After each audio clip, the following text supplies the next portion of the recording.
Hello students, 10th Tamil half yearly exam நாளைக்கு நடக்கக்கூடிய எக்ஸாம்ஸில் குருவினால் உங்களுக்கு டாப் 10 கொஷின்ஸ் சொல்ல போகிறேன். சிறுவினால் டாப் 10 சொல்ல போகிறேன். நெடுவினால் 5 மார்க் கொஷின்ஸ்க்கு டாப் 10ம் 8 மார்க் கொஷின்ஸ்க்கு டாப் 10 கொஷின் சொல்ல போகிறேன். நான் சொல்லக்கூடிய கொஷின்ஸை படிச்சிங்கன்னா கண்டிப்பாக நீங்கள் சிறுவினா, குருவினா, நெடுவினால் 5 மார்க்ஸ், 8 மார்க்ஸில் எல்லா கொஷின்ஸுமே அட்டன் பண்ணலாம், இன்க்ளூடிங் கடிதம் முதற்கொண்டு. சரிங்களா? ஸோ அந்தந்த கொஷின்ஸ் என்ன கொஷின் சொல்கிறேன். ஸோ அதெல்லாம் உங்களுக்கு தெரிஞ்சிருக்கான்னு பார்த்துக்கோங்க. இதுவரையும் அதை படிக்கலை அப்படின்னா அட்லீஸ்ட் இதுக்கப்புறமாச்சும் அதை படிக்க ட்ரை பண்ணுங்க. என்னென்ன கொஷின் சொல்கிறேன் நோட் பண்ணிக்கோங்க. ஃபர்ஸ்ட் குருவினால ஃபர்ஸ்ட் கொஷின், பலகை என்பதை தொடர்மொழியாகவும் பொதுமொழியாகவும் வேறுபடுத்தி காட்டுக. அடுத்தது தேர்ட் கொஷின், சொல்வளத்தை உணர்த்த உதவும் நெல் வகைகள், அது இம்பார்ட்டன்ட். அடுத்தது ஃபிஃப்த் கொஷின், மென்மையான மேகங்கள் துணிச்சலும் கருணையும் கொண்டு வானில் செய்யும் நிகழ்வுகள். அதுக்கடுத்தது சிக்ஸ்த் ஒன், தமிழர்கள் வீசுகின்ற திசையை கொண்டு காற்றுக்கு எவ்வாறு பெயர் சூட்டியுள்ளனர். அடுத்து செவன்த் ஒன், விருந்தினரை மகிழ்வித்து கூறும் முகமன் சொற்கள். எய்த் ஒன், செங்கீரை ஆடுதலில் எந்தெந்த அணிகலன்கள் சூடப்படுவதாக முத்துக்குமாரசாமி பிள்ளை தமிழ் குறிப்பிடுகிறது. 11th கொஸ்டின், இவ்வுலகம் நமக்கு உரிமை உடையதாக வேண்டும் என்றால் நாம் செய்ய வேண்டியதை எழுதுக. 14th கொஸ்டின், மொழிபெயர்ப்பின் பயன் குறித்து எழுதுக. 15th கொஸ்டின், சரையு ஆறு பாயும் இடங்களை பட்டியலிடுக. 18th கொஸ்டின், பாசவர் வாசவர் பல்நினை விளைஞர் உமனர் சிலப்பதிகாரம் காட்டும் இம்மணிகர்கள் யாவர். இதுல உங்களுக்கு 10 குருவினா தான் சொல்லியிருக்கேன். இந்த 10 குருவினா கண்டிப்பா படிங்க. Very very very very important question. அதுக்கடுத்தது சிறுவினால கொஸ்டின் நம்பர் 1, தமிழனையை வாழ்த்துவதற்கான காரணங்களாக பாவலரேறு சுட்டுவன யாவை. அதுக்கடுத்து தேர்ட் கொஸ்டின், உயிர்கள் உருவாகி வளர ஏற்ற சூழல். அடுத்தது ஃபோர்த் கொஸ்டின், இன்மையிலும் விருந்தோம்பல் குறித்து புறநானூற்று பாடல் தரும் செய்தி. 8th கொஸ்டின், ஒழுக்கமுடைமை அதிகாரத்தில் கூறிய கருத்துக்கள். அடுத்து 10th ஒன், பல துறைகளின் வளர்ச்சிக்கு மொழிபெயர்ப்பு எவ்வாறு பயன்படுகிறது. 11th கொஸ்டின், மருத நிலத்தில் இயற்கை கொலுவிற்றிருக்கும் காட்சியை கம்பரின் கலைநயத்துடன் எழுதுக. 12th கொஸ்டின், தமிழ் மொழிக்கு கலைஞர் செய்த சிறப்புகளுள் நீங்கள் அறிந்து கொண்ட இரண்டினை எழுதுக. 13th கொஸ்டின், வள்ளுவம் சிறந்த அமைச்சருக்கு கூறிய இலக்கணங்கள். அதுக்கடுத்தது 18th கொஸ்டின், வாய்மை பற்றி சங்க இலக்கியங்கள் குறிப்பிடும் கருத்துக்களை எழுதுக. அதுக்கடுத்து கொஸ்டின் நம்பர் 20, ஆசிரியப்பாவின் பொது இலக்கணம். ஸோ இதுலயும் உங்களுக்கு 10 கொஸ்டின் சொல்லியிருக்கேன். சிறுவினால குருவினால இது எதையும் மிஸ் பண்ணாம படிக்க பாருங்க. அடுத்தது நெடுவினால உங்களுக்கு ஃபர்ஸ்ட் 8 மார்க் கொஸ்டின் சொல்றேன். அதுக்கடுத்தது 5 மார்க் கொஸ்டின் சொல்றேன். Question number first 8 mark question note பண்ணிக்கோங்க. கொஸ்டின் நம்பர் 2, புயலிலே ஒரு தோணி, அது வெரி வெரி இம்பார்ட்டன்ட். அதுக்கடுத்தது கொஸ்டின் நம்பர் 4, பிரம்மம் கதை உணர்த்தும் பிற உயிர்களை தம் உயிர் போல் நேசிக்கும் பண்பு. அதுக்கடுத்தது பார்த்தீங்கன்னா கொஸ்டின் நம்பர் 6, அன்னமையா, அது வெரி வெரி இம்பார்ட்டன்ட் கொஸ்டின். அதுக்கடுத்தது உங்கள் இல்லத்துக்கு வந்த உறவினர், கொஸ்டின் நம்பர் 7. அதுக்கடுத்தது கொஸ்டின் நம்பர் 9, கற்கை நன்றே கற்கை நன்றே, வெரி வெரி இம்பார்ட்டன்ட் நெடுவினா, அதுவும் பார்த்துக்கோங்க.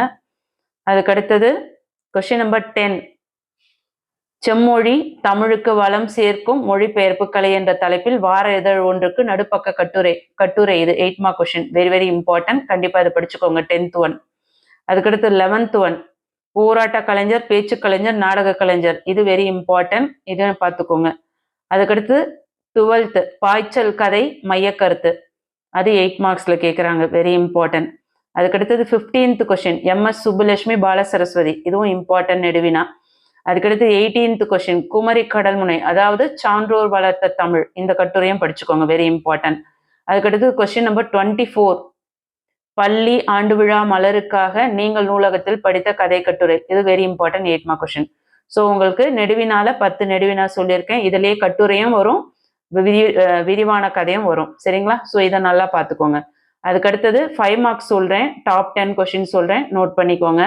இதை மட்டும் படிச்சுட்டு போங்க. ஈஸியா நீங்க 5 மார்க்ஸும் அட்டன் பண்ணுவீங்க, 8 மார்க்ஸும் அட்டன் பண்ணுவீங்க. கன்ஃபார்ம் சொல்றேன். எக்ஸாம் முடிச்சுட்டு இந்த வீடியோக்கு கீழே கமெண்ட் பண்ணுங்க.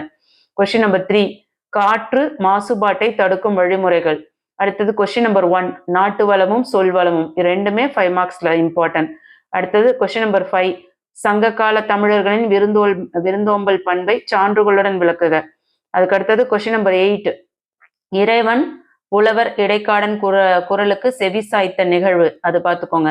அதுக்கு அடுத்தது 14th கொஸ்டின், 14th ஒன், சிலப்பதிகார மறுவூர் பக்க வணிக வீதிகளை இக்கால வணிக வீதிகளோடு வணிக வளாகங்களோடு ஒப்பிடுக, அந்த கொஸ்டின் 14th ஒன். அதுக்கடுத்தது 19th கொஸ்டின், மாநில அளவில் நடைபெற்ற கலை திருவிழா போட்டி, அது important. Next question number 21, very important. புயலின் போது மேற்கண்ட அறிவிப்பை கேட்ட நீங்கள் உங்களையும் உங்கள் குடும்பத்தாரையும் காப்பாற்றும் வகை. இது வந்து நிற்க அதற்கு தகவல இருந்து படிக்கணும். சரிங்களா? அதுக்கு அடுத்தது கொஸ்டின் நம்பர் 22, உங்கள் கிராமத்திற்கு நூலக வசதி வேண்டி பொது நூலகத்துறை இயக்குனர் அவர்களுக்கு கடிதம், வெரி இம்பார்ட்டன்ட். அதுக்கு அடுத்தது 25, உங்கள் பகுதியில் நடைபெற்ற கலை திருவிழாவிற்கு சென்று வந்த நிகழ்வு கட்டுரையாக்குக, வெரி வெரி இம்பார்ட்டன்ட். அதுக்கடுத்து 26, உழவு தொழிலுக்கு வந்தனை செய்வோம், இந்த கொஸ்டின் இம்பார்ட்டன்ட். அதுக்கடுத்து 27, வெரி வெரி இம்பார்ட்டன்ட். மின் விளக்குகள் பழுதடைந்துள்ளன, அதை வந்து சரி செய்து தருமாறு மின்வாரிய அலுவலருக்கு கடிதம் எழுதுறது. ஸோ உங்களுக்கு டாப் 10 கொஸ்டின் சொல்லியிருக்கேன். குறுவினா, சிறுவினா, நெடுவினா. நெடுவினால 5 மார்க்ஸ்லையும் சொல்லியிருக்கேன், 8 மார்க்ஸ்லையும் சொல்லியிருக்கேன். இந்த பிடிஎஃப் லிங்க் டிஸ்கிரிப்ஷனில் வைக்கிறேன். ஸோ என்னென்ன கொஸ்டின் சொன்னனோ அதை இம்மிடியேட்டாக படிக்க பாருங்க. கன்ஃபார்ம் சொல்கிறேன், நான் சொன்ன கொஸ்டின்ஸ் படிச்சிங்கன்னா நீங்கள் ஈஸியாக எல்லாத்தையும் அட்டன் பண்ண முடியும். அதுக்கப்புறம் மனப்பாட பகுதி எல்லாமே ஒரு வைஸ் கொடுத்துக்கோங்க. புக் பேக்கில் இருக்க மொழியை ஆளும் மொழியோடு விளையாடல மொழிபெயர்க்க ஆல் யூனிட் ப்ராக்டிஸ் பண்ணணும். அதே போல் காட்சியை கண்டு கவிஞர் எழுதுக, அதுவும் ஆல் யூனிட்ஸ் ப்ராக்டிஸ் பண்ணணும். அதுக்கப்புறம் தமிழ் எண்கள் நல்லா பார்த்துக்கோங்க. அதுக்கடுத்தது அந்த பழமொழி இருக்கு இல்லையா, அந்த பழமொழி நல்லா பார்த்துக்கோங்க. இதெல்லாம் அடிக்கடி கேட்கக்கூடிய கொஸ்டின், ஸோ அதெல்லாம் மிஸ் பண்ணிடாதீங்க. அதே மாதிரி ஒரு பேசேஜ் கொடுத்துட்டு அதுலேருந்து கொஸ்டின்ஸ் கேட்குறாங்கன்னா அதையும் ஈஸியாக இருக்கும், அதுவும் அட்டன் பண்ணிடுங்க. அதுக்கடுத்து அழகீட்டு வாய்ப்பாடு, அது ஈஸியாக மார்க்ஸ் ஸ்கோர் பண்ணலாம்.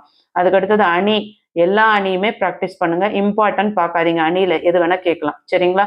ஸோ 1 மார்க் கொஸ்டின்ஸ் புக் பேக்கில் இருக்கிறது எல்லாமே ப்ராக்டிஸ் பண்ணிக்கோங்க. ஆல்ரெடி நம்ம இம்பார்ட்டன்ட் வீடியோ போட்டிருக்கோம். பார்க்காதவங்க அந்த வீடியோவோட லிங்க் டிஸ்கிரிப்ஷனில் கொடுத்துருக்கேன், வேணுன்றவங்க போய் பாருங்க. இந்த வீடியோஸ் ஃபுல்லாக இருந்தால் லைக் பண்ணி ஹை பாயிண்ட்ஸ் கொடுத்து சப்போர்ட் பண்ணுங்க. சேனலை சப்ஸ்கிரைப் பண்ணாதவங்க சப்ஸ்கிரைப் பண்ணிக்கோங்க. தேங்க்யூ.